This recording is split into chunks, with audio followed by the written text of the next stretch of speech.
big salute to all of my veterans out here. Big shout out to all of my subscribers, man. Like I tell you guys, I can't go one video without showing my appreciation. Man, today let's talk about how do freight brokers make money. So for you guys out here who don't know anything about basically the duties and the roles and responsibilities of a freight broker and how do freight brokers get paid, I'm gonna break it down to you guys real quick in this video. So for you guys out here who want to become a freight broker, I highly encourage you to become a freight broker too. The beauty about becoming a freight broker, it requires no formal education. You guys don't need a high school diploma. You don't need a college degree. You only need hustle and dedication, right? So for you guys out here, if you want to go start up a freight brokerage, it is going to require a few steps. You're going to need to go get your LLC. So form your business, form your LLC. Go get your EIN number, your employer identification number directly from the IRS.gov website, and then open up your business bank account. So this is going to be the start right here. This is how you guys are going to start your freight brokerage. Also, once you open up your LLC, EIN, open up your business bank account, then after that, you have to file for your authority, which is your motor carrier number. So file for your authority, which is your MC number. And that's going to be through the FMCSA website, Federal Motor Carrier Safety Administration website. Once you guys file for your authority, you will need to go get a $75,000 surety bond. So basically that $75,000 surety bond, you don't have to pay that in cash up front, but you will pay a percentage towards that $75,000 basically based off of your credit score. So I just wanted to break this down to you guys real fast on how you guys could get started pretty fast too. So now let's talk about how do freight brokers basically make money. So there's going to be multiple ways that freight brokers are going to make money. See, the average person out here think that freight brokers only make money off of the loads that they're brokering out, right? So we'll say that freight brokers, they make money off loads. So the freight brokers will make money off the loads. And how do the freight brokers make money off the loads? What the freight broker is going to do is go to the actual shipping company and negotiate with them on how much it's going to take to get that moved from that shipping company's location to that shipping company's customer, right? So basically that freight broker is just playing the third party. So what the freight broker is going to do, they're going to go to that shipping company and say, hey, I could get that load moved from A to B for $1,000, right? So they're going to charge the shipping company $1,000 to get that load moved, and now the freight broker could put that load out on the load board and broker that load out to a trucking company pretty much for whatever the freight broker wants to broker it out for too, whatever that trucking company is going to accept. So let's just say that freight broker might say, hey, I just want to make about $200 off of this transaction, right? So that freight broker is going to broker that load out for $800, right? To the trucking company so that the freight broker could make that $200. So the whole goal about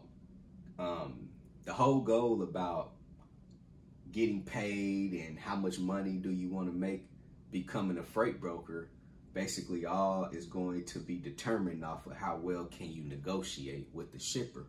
So the higher the rate that you can negotiate with the shipper, you want to broker that out for a lower rate so that you guys could make money. So that is the main way freight brokers are making money, basically off of the loads. So there's another way freight brokers are going to make money, and basically freight brokers are going to make money off of detention pay. So basically, detention pay is also going to be paid to the trucking company. So let's just say that truck driver pulls up and that shipper is taking hours to get loaded up. Now the trucking company is entitled to detention pay. But freight brokers could also make money off that detention pay too.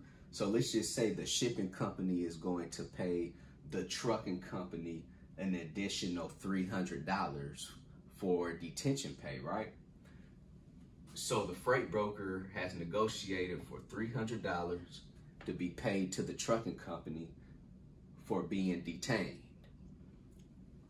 Now the freight broker could give the trucking company $200 and keep the other $100. So the whole part about being a freight broker is to always make money out of every transaction too, right? So you have detention pay, you have layover pay.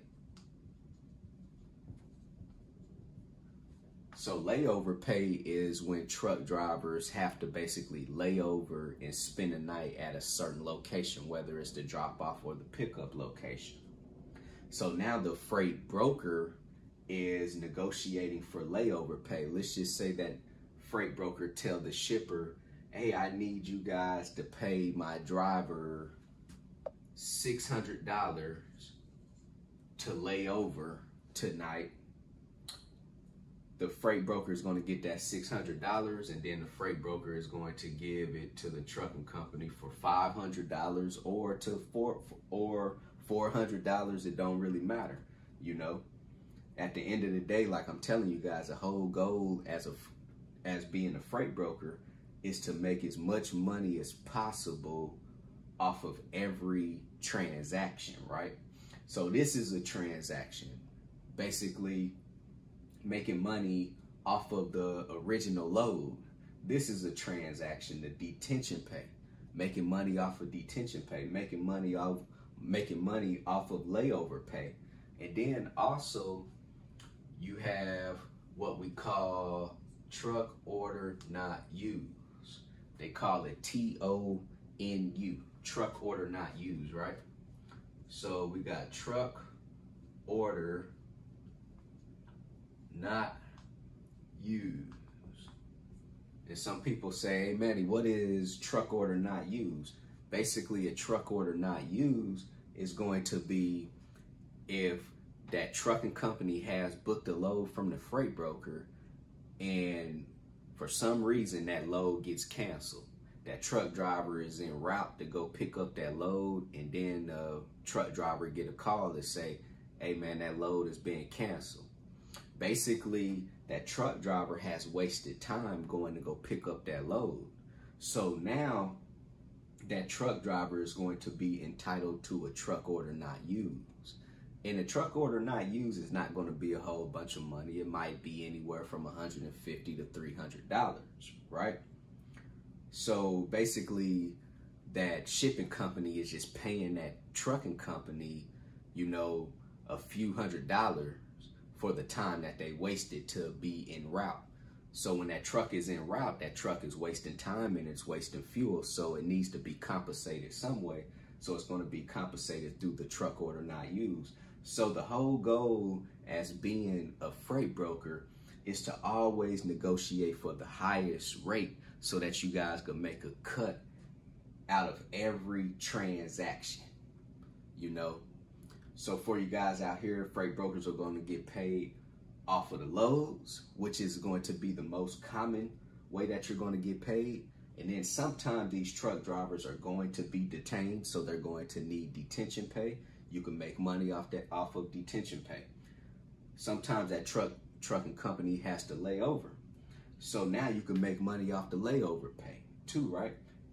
That truck might be en route to go to, that truck might be en route heading towards the pickup location, and then that truck driver might get a call and say, hey, this load has been canceled.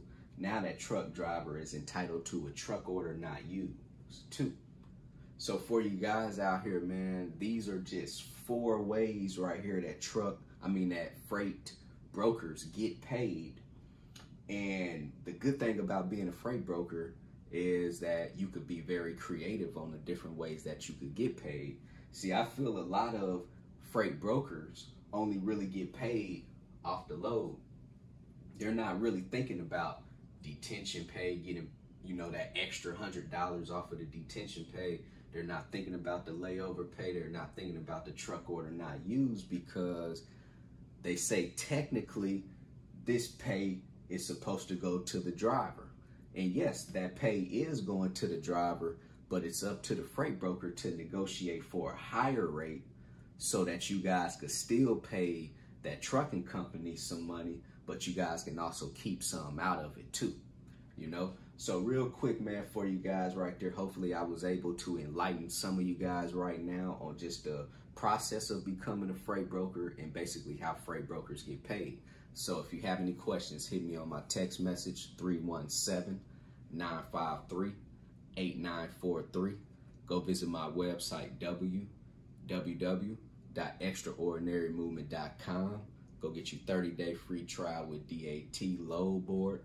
Go sign up with TAFS, Trans-Am Financial Services, if you guys are looking for a factoring service. Everything in the description link below. CEO, leave you guys with this. Commit, execute, and be obsessed. Everybody be great out there. CEO, commit, execute, and be obsessed. Everybody be great out there.